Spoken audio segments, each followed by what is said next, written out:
firming up. Oh, that's hit with a lot of power. মেহেদীর দায়িত্বশীল ব্যাটিংয়ে ভর করে ঘুরে দাঁড়ালো বাংলাদেশ। দর্শক বিস্তারিত জানতে ভিডিওটি না টেনে সম্পূর্ণ দেখার অনুরোধ রইল।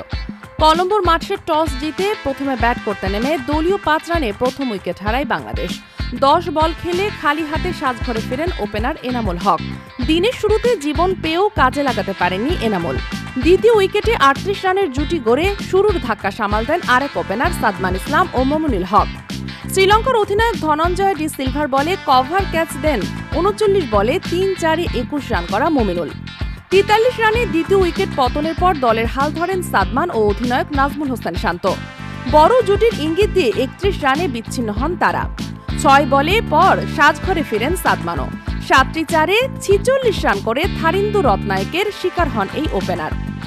দলীয় 160 রানে মুশফিক বিদায়ের পর বাংলাদেশের রানের চাকা ঘুরিয়েছেন মেহেদী হাসান মিরাজ ও নাঈম হাসান।